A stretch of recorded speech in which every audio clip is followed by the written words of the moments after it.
Welcome, one and all, to The Late Show. I'm your host, Stephen Colbert. Ladies and gentlemen, Sept, how's everybody feeling? Feeling good? All right. Well, that may not last. Thanks to our Secretary of Health and Human Services, RFK Jr. I gotta say, Health and Human Services is a bit of an odd title for him because he looks neither healthy nor human. Oh, that reminds me, before you put your barbecue away this winter, you really got to clean the grill. Speaking of which, fall is coming. That means cold weather. And a lot of people are thinking about vaccines. Well, think again, a lot of people, because thanks to new vaccine rules from Bobby Jr., CVS and Walgreens are clamping down on offering COVID vaccines in more than a dozen states. What? But that's why we go to drugstores to get medicine, vaccines, family-sized bags of mini Snickers, school supplies, Christmas ornaments, personal massagers, a pallet of Yoo-hoo, and tuna in a pouch. You know, drugstore. Right. Get that all stuff, get that. That's enough for a pretty good weekend. Because of the growing chaos throughout our public health agencies, today, RFK Jr. was hauled before the Senate. Now, Bobby seemed to be experiencing more upper respiratory distress than usual today. Listen to Mr. Health breathing into the microphone off camera while one of the senators speaks. So I appreciate you commenting on that. In the last minute and 10 seconds that I have with you. I've never heard someone have sleep apnea while they're still awake. That is a lot of labored breathing into a microphone. Do we have a footage from RFK Jr.'s opening statement? I knew Harvey Weinstein. I knew Roger Ailes. I knew O.J. Simpson came to my house. Bill Cosby came to my house. He looks good. He actually looks pretty good. Wow, he's really good. For him. Yeah, good for him. Good. The former head of the CDC, the one who just got fired, wrote a scathing op-ed today saying that she was forced out for not rubber stamping RFK's anti-vaccine policies. But old brainworm McGillicuddy remembered it a little differently. And Medicaid will tell still the pay. head of the CDC that if she refused to sign off on your changes to the childhood vaccine schedule, that she had to resign? No, I told her that she had to resign because I asked her, are you a trustworthy person? And she said no.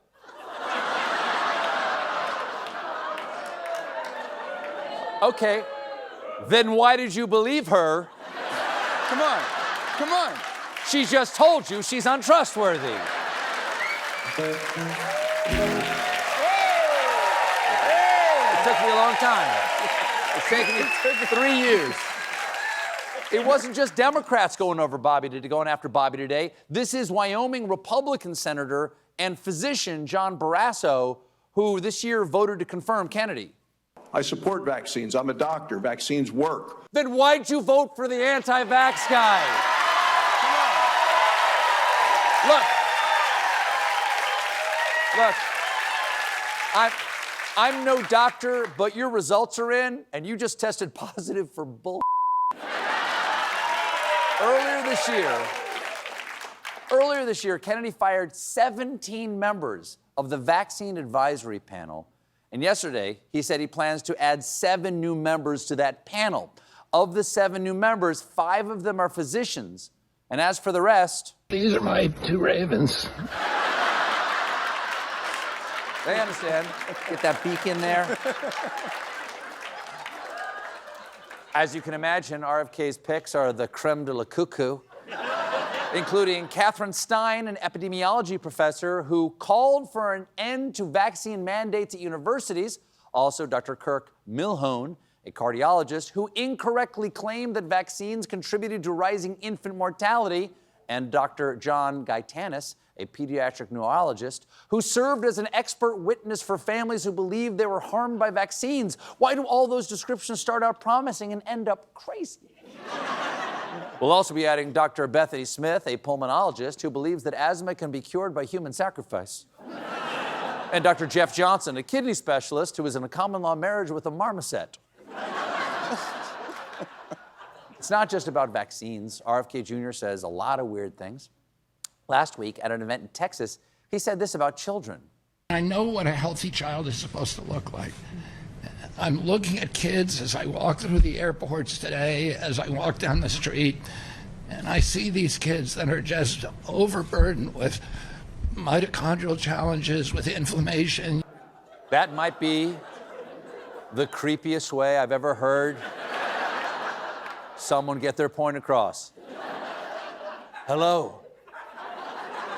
Before you judge anything I have to say, keep in mind I go to the airport and stare at your children. And their troubled mitochondria.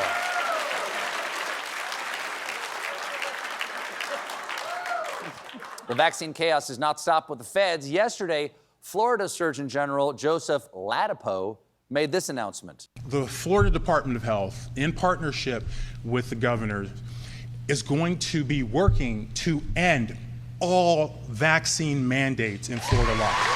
All of them. All of them. What an insane thing to cheer for. Come on. Who's in that room? Jim, play that again with a shot of the audience. The Florida Department of Health, in partnership with the governor, is going to be working to end all vaccine mandates in Florida law. All of them. All of them. Makes sense. Wow. Ladapo. That makes sense. Yeah, seem good. They seem healthy. Ladapo made this insane statement about vaccine mandates. Who am I as a government, or anyone else, or who am I as a man standing here now to tell you what you should put in your body? You're a doctor! That's who you are! Look at your name tag. You're supposed to tell us what goes in our bodies. Your job, sir, your job is to tell me to cut down on salt, and my job is to pretend that I did that. The biggest immediate effect of all of this will be on schools. Right now, Florida mandates that students have to be vaxxed against polio, diphtheria, measles, rubella, pertussis, mumps, and tetanus, also known as diseases that should only come up in Oregon Trail.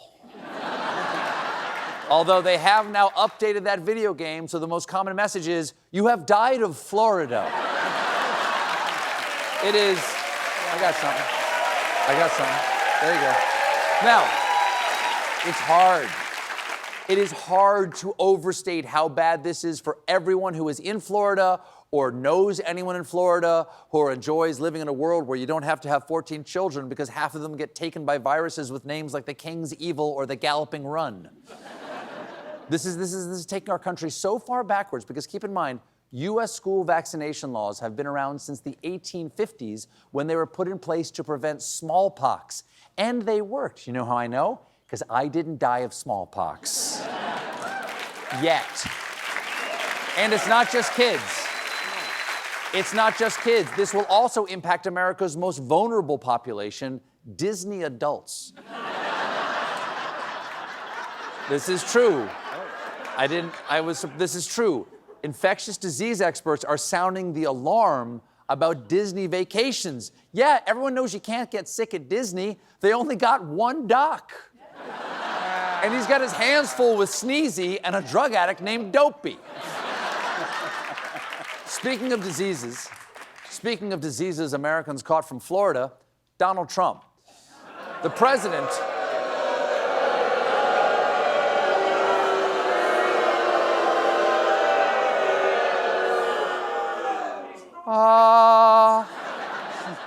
Trump is concerned with something he finds far more dangerous than disease.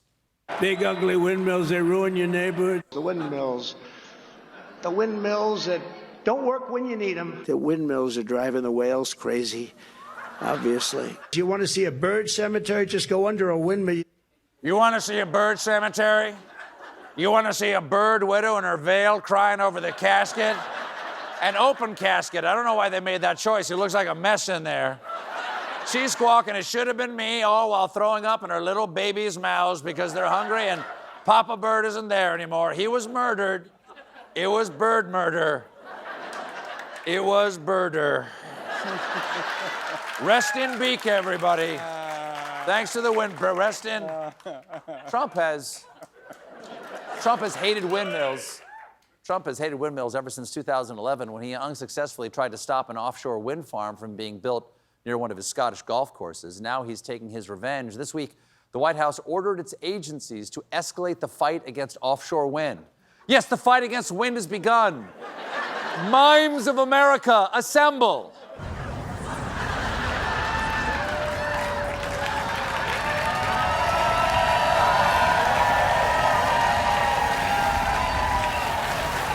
Mimes do that? Mimes do. I don't know what that means. Trump is putting together a crack squad to find reasons to attack wind power. Robert F. Kennedy Jr., Howard Lutnick, and Pete Hegseth are part of a departmental coalition team to investigate the risks from offshore wind farms. Investigate them well, boys. Get right up close under those spinning turbines. Just really lean in, okay? Get in there. Maybe you'll see a bird cemetery. We got a great show for you tonight. My guests are Drew Barrymore and NPR CEO Catherine Marr. But when we come back,